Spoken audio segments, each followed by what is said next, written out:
இவருக்கு இந்தியால மட்டும் இல்ல, ஏன் உலக அரங்கிலேயே ஃபிகருக்காக அடிவாங்க இடமே இல்லை. உனக்கெல்லாம் ஒரு வணக்கம். சரி விடு. ஒவ்வொரு வருஷமும் காலேஜ் சேர்ற பசங்க இந்த செமஸ்டராவது ஒரு நல்ல ஃபிகர் மாட்டாதான்ற ஏக்கத்தோடு தான் வராங்க. ஆனா அவங்களுக்கு மிஞ்சறது என்னவோ அட்டு ஃபிகரோ சப்ப ஃபிகரோ தான். இது என் வாழ்க்கையில இருக்கு. இது காரணம் என்னையா? என்ன தம்பி சொல்றீங்க? பீச்சுக்கு ஃபிகரு, தியேட்டர் பார்க்குன்னு ஜோடிங்க சுத்துறாங்க, தெரு கடலை போடுறானுங்க, இன்டர்நெட்டுங்கிறான், மூஞ்சில துணியை போட்டு சுத்துறாங்க, சத்தியம்லயும் ஐநாக்ஸ்லயும் கியூல நிக்கிறாங்க, பப்புக்கு போறாங்க, கிளப்புக்கு போறாங்க, ஏன் கவுத்து வச்ச போட்டு கீழே நின்னு கூட கடலை போடுறாங்க. பொண்ணுங்களோட பாய் ஃப்ரெண்ட் எண்ணிக்கை உயர்ந்து இருக்கு. கடந்த 15 வருஷமா பொண்ணுங்க இல்லாம பையனுங்க செத்தாங்கன்னு செய்தி வந்திருக்கா சொல்லுங்க. நீங்க சொல்ற மாதிரி எந்த ஒரு ஆர்ட்ஸ் காலேஜ் பையனோ இல்ல கரஸ்பாண்டன்ஸ் காலேஜ் பையனோ ஒரு சூப்பர் ஃபிகரை உஷார் பண்ணி சுத்துறது இல்ல. சாஃப்ட்வேர் பசங்களும் எம்பிஏ பசங்களும் தான் ஒரு நல்ல ஃபிகரோட சுத்துறாங்க. நல்ல ஃபிகர் இருக்கிறவனுக்கு தான் ஒரு நல்ல ஃபிகர் கிடைச்சிட்டே இருக்கு. பஸ்லயும் ட்ரெயின்லயும் தொங்குறாங்க. மொக்க ஃபிகர் அட்டு ஃபிகருக்காக பசங்க கையில பிளேடு போடுறாங்க. குரங்கு மாதிரி உடம்புல டாட்டு போடுறாங்க. ஐயா, நானே ஒன்னும் ஃபிகருக்காக அடி வாங்கிட்டு தான் இருக்கேன். ஓடி விளையாடு பாப்பா, ஃபிகர் கட்சா உஷார் பண்ணிட்டு போப்பான்னு சொல்லுவாங்க. பர்ஸ்ல 10 பைசா இல்லனா கூட ஃபிகர் உஷார் பண்ண நினைக்கிறப்ப அது முட்டாள்தனம். அதுக்கு என்னையா பண்ணலாம்? தள்ளிட்டு போனோம். மொக்க ஃபிகரோ அட்டு ஃபிகரோ கிடைக்கிற ஃபிகரை வச்சுட்டு என்ஜாய் பண்ணியா? அப்போ உங்க ஃபிகரை நான் தள்ளிட்டு போலாமா? இப்போ சொல்லுங்க, உங்களுக்கு மத்த ஃபிகரோட உங்க ஃபிகர் தானே முக்கியம்?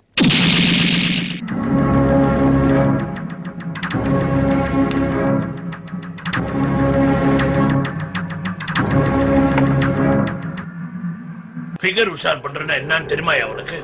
அட்லீஸ்ட் ஒரு மொக்க ஃபிகர் இல்லனா அட்டு ஃபிகரோட சுத்தி இருக்கியா நீ? சுத்தி பா. ஒரு நாளைக்கு எத்தனை ஃபிகரை நான் உஷார் பண்றேன் தெரியுமா? எது பிடிக்கும் எது பிடிக்காது, என்ன வாங்கி தரணும் என்ன வாங்கி தரக்கூடாது, திங்கக்கிழமை தியேட்டர், செவ்வாய்க்கிழமை பீச், இதெல்லாம் தவிர பாண்டி பஜார் கூட்டு போய் புது சுடிதார் வேற வாங்கி தரணையா? இதெல்லாம் தவிர அதை வேற எவனும் கரெக்ட் பண்ணாம பாத்துக்கணும். ஒரு கமலா உன்னை விட்டு போனால்னா ஒரு விமலா கட்சான்னா அவளுக்கும் இதெல்லாம் நீ வாங்கி கொடுத்து அவளையும் மெயின்டைன் பண்ணணும். அதத்தான் நானும் செஞ்சேன். சுலபமா தட்ட வேண்டிய ஃபிகரை உங்க சுயநலத்துக்காக பெருசா பில்டப் பண்ணி இப்போ சப்பக்கட்டு கட்டுறீங்களே. சாக்ஸ் இல்லாம ஷூ போட்டா நாருன்னு சொல்றேன். உனக்கு நார்ல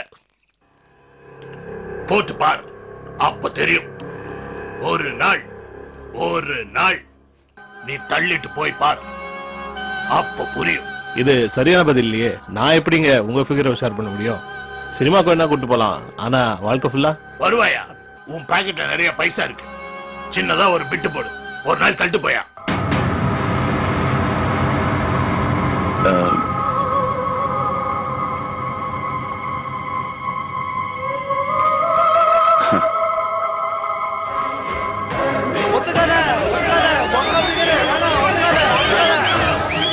என்னங்கடா இது சப்ப ஃபிகரை வச்சு ஒன் டே மேட்ச் ஆறானுங்க.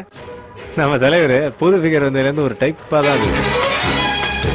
சரிங்க, இது சாத்தியம்னா நான் தயார். ஒரு நாள் நான் உங்க பேரை தள்ளிட்டு போறேன்.